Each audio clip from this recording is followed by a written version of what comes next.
Приветствую вас на канале Повороты судьбы. С вами Александр. История уже начинается. Возвращаясь с работы, Рая услышала от соседки, что днем к их дому кто-то приходил и долго стучался. Муж только отмахнулся, сказал, что соседка старая и вечно все путает.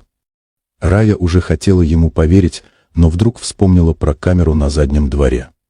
А включив запись и услышав имя. Прежде чем начнем, напишите, откуда вы нас смотрите.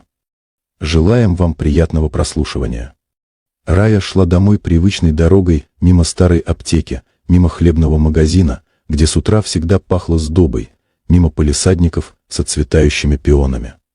Июньский вечер был теплый, тихий, и в воздухе висела та особенная предгрозовая духота, от которой хочется поскорее оказаться дома, снять туфли и сесть на кухне у открытого окна.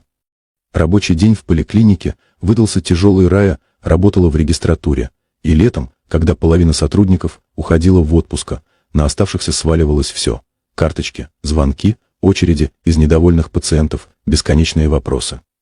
Ноги гудели, в висках стучала тупая боль, и единственное, о чем она думала, это о том, что дома в холодильнике стоит кастрюля вчерашнего борща, и можно просто разогреть, а не стоять у плиты. Их улица начиналась за поворотом от автобусной остановки. Частный сектор, старые дома с палисадниками, заборы из профнастила и штакетника, где-то лает собака, где-то работает газонокосилка.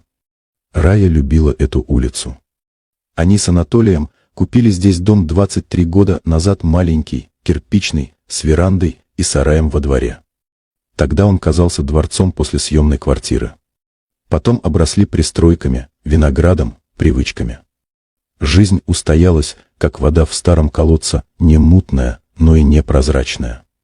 У соседского забора, на скамейке, которую Зинаида Павловна давно объявила своей наблюдательной точкой, сидела сама Зинаида Павловна. 82 года, маленькая, сухая, в вязаной кофте поверх ситцевого платья, несмотря на жару. На коленях лежал рыжий кот-барсик, которого она не столько гладила, сколько придерживала, чтобы не убежал. Зинаида Павловна жила одна с тех пор, как похоронила мужа, а дети разъехались кто куда. Она знала про всех на улице все: кто во сколько уходит, кто во сколько приходит, кому приезжала скорая, у кого потек кран, чья кошка ходит в чужой огород. «Раечка, подожди-ка», — окликнула она, едва Рая поравнялась с ее калиткой. Рая остановилась, хотя ноги просили идти дальше.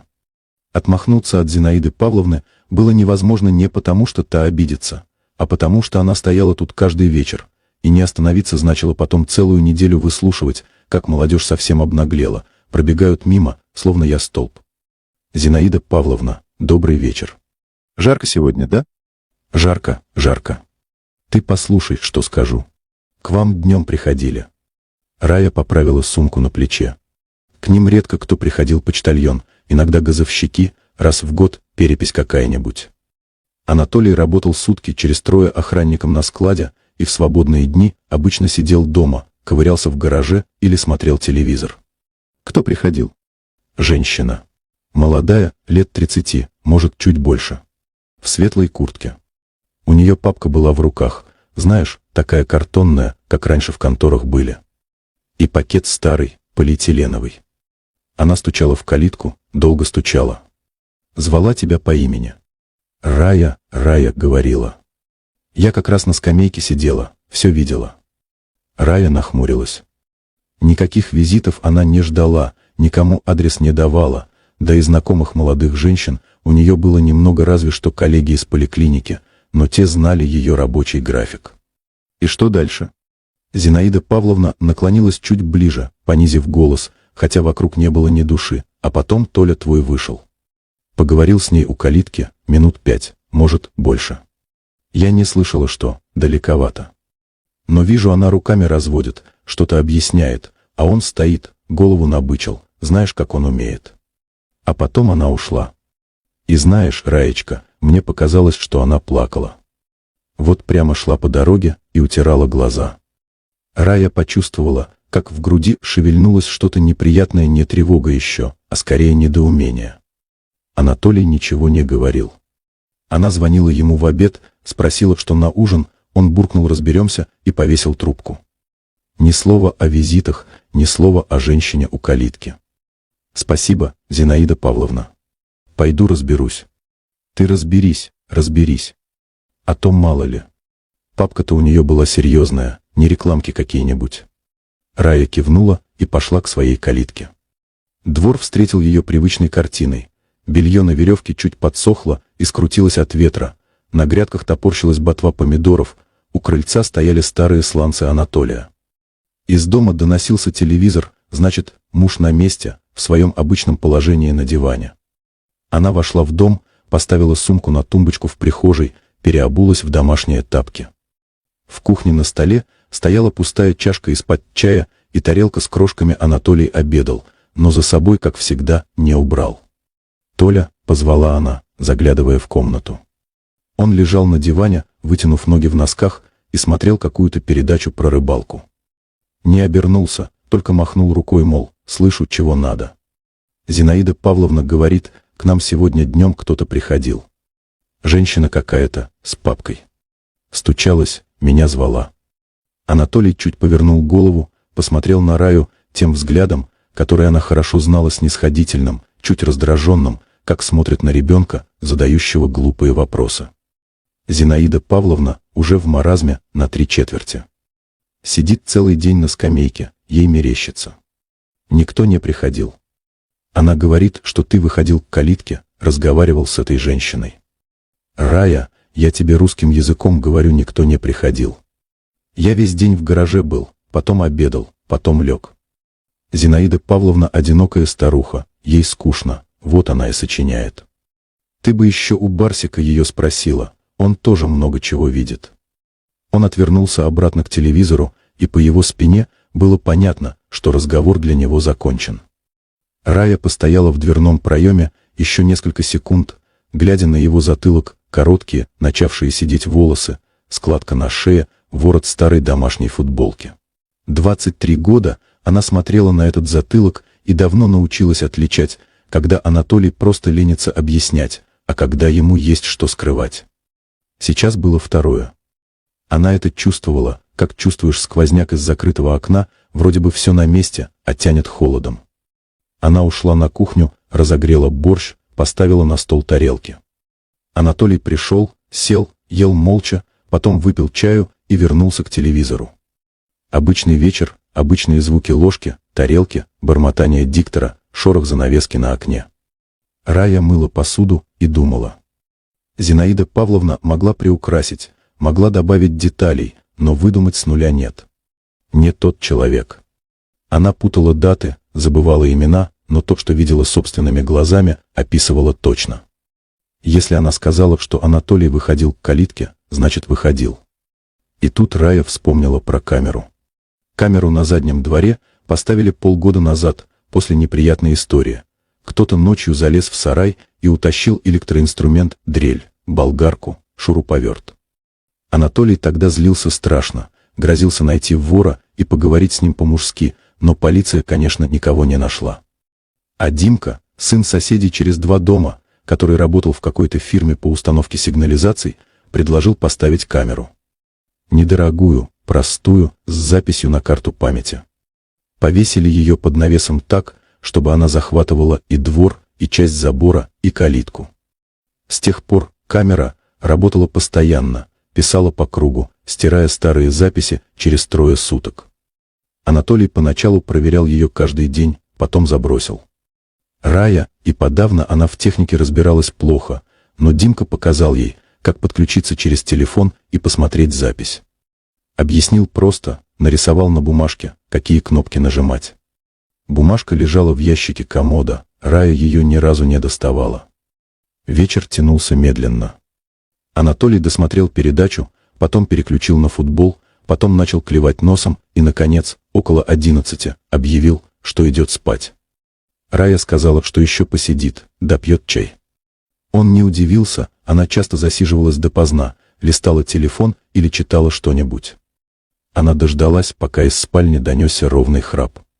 Анатолий засыпал быстро и спал крепко, это было одно из тех его качеств, которым Рая когда-то завидовала, а теперь просто привыкла.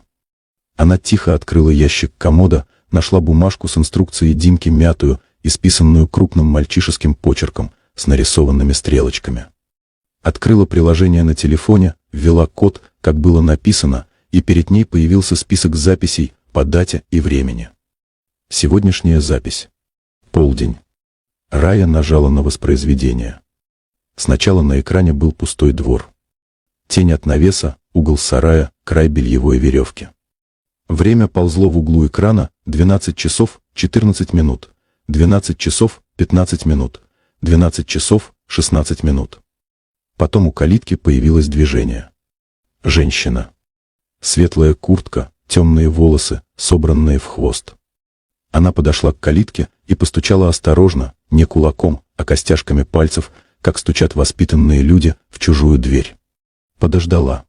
Постучала еще раз, громче. В руках у нее действительно была картонная папка старая, с завязками, какие были в каждой конторе 30 лет назад.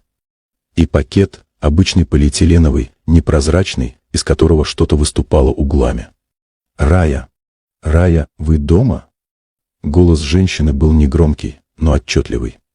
Она стояла у калитки и ждала. Потом позвала снова: «Раиса Михайловна, пожалуйста, если вы дома, откройте. Мне очень нужно с вами поговорить». Прошла минута, может, 2. Рая смотрела на экран, не дыша, хотя уже знала, что будет дальше, Зинаида Павловна рассказала. Но одно дело слышать пересказ, другое видеть своими глазами. Из дома вышел Анатолий. Рая узнала его по походке раньше, чем разглядела лицо. Камера была не слишком хорошего качества, но эту тяжелую, чуть в развалку поступь она узнала бы из 1000. Он подошел к калитке, но не открыл ее. Стоял по ту сторону забора, руки в карманах, голова чуть наклонена. «Вам чего?» Голос Анатолия был глухой, настороженный. «Здравствуйте. Вы муж Раисы Михайловны? Меня зовут Лена. Мне нужно поговорить с Раисой Михайловной, это очень важно. Ее нет дома. И не будет. Что вам нужно?» Женщина помолчала, словно собираясь с духом. Потом заговорила, и голос ее дрожал. «Моя мама умерла 3 недели назад. Перед смертью она просила меня найти Раю и передать вот это». Она подняла папку. Мама сказала, что Рая должна знать правду. Что она всю жизнь должна была это знать. И тут Анатолий изменился. Рая видела, как он дернулся, как выпрямилась спина, как руки вышли из карманов и сжались в кулаки. Его голос стал другим, жестким, резким. «Слушай, я не знаю, кто тебя прислал, но Рая ничего знать не нужно. Твоя мать разрушила нам жизнь. И если ты думаешь, что можешь прийти сюда через 20 лет и ворошить старое, то ошибаешься. Уходи. И имя Веры больше не произноси. Ни мне, ни ей. Ясно?» Рая выключила телефон. Руки дрожали так сильно, что экран прыгал перед глазами. Она сидела на кухне в темноте, и единственный звук, который заполнял тишину, был храп Анатолия из-за стены. Вера. Имя ударило в нее, как горячая волна, которая поднимается откуда-то из живота, проходит через грудь и застревает в горле. Вера Краснова. Верка. Верочка. Лучшая подруга. Та, с которой они вместе ходили в школу, вместе готовились к экзаменам, вместе плакали на выпускном, вместе пили дешевое вино на чьей-то даче и клялись, что будут дружить вечно. 20 лет назад Рая вычеркнула это имя из своей жизни. 20 лет она считала Веру воровкой, лгуньей, предательницей. 20 лет она повторяла мужу, подругам, самой себе: «Вера меня обманула, забрала деньги и сбежала». И каждый раз, произнося это, чувствовала не злость, а что-то более глубокое и темное, такую обиду, которая не проходит, а просто уходит на дно и лежит там, как камень. А теперь дочь Веры стояла у ее калитки и говорила, что мать умерла. И что перед смертью просила передать какую-то папку. И что Рая должна была знать правду. Какую правду? Рая снова включила телефон.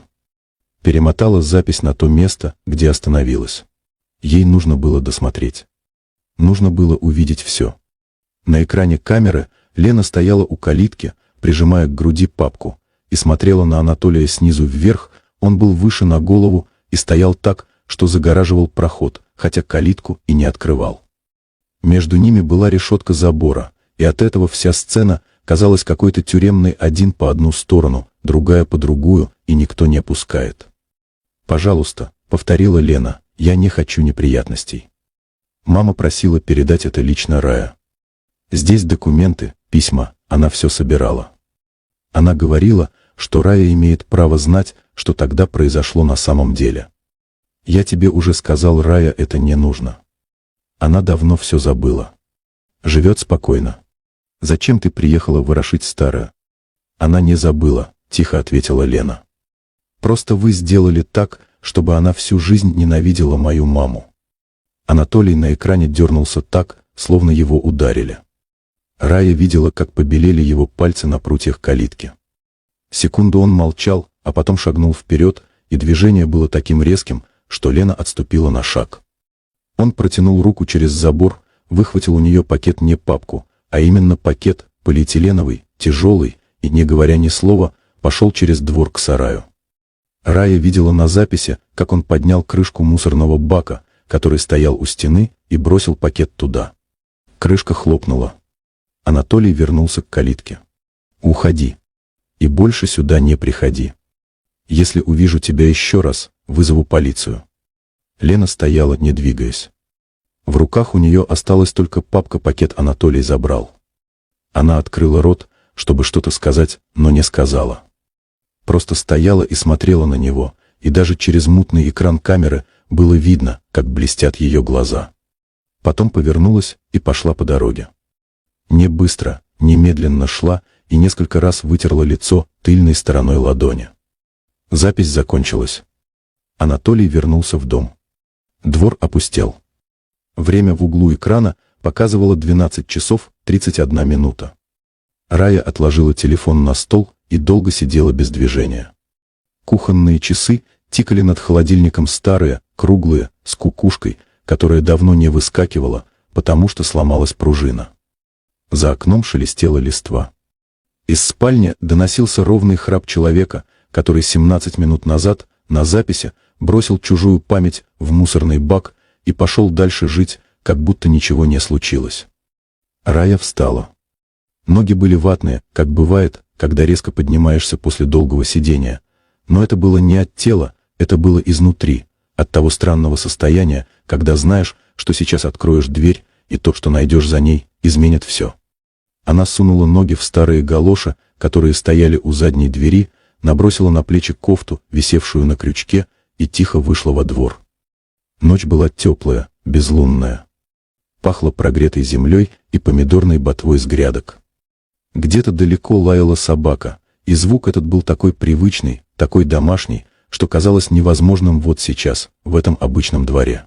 Среди этих обычных вещей она идет к мусорному баку, чтобы достать оттуда то, что ее муж хотел выбросить из ее жизни. Бак стоял у стены сарая, тяжелый, пластиковый, с зеленой крышкой.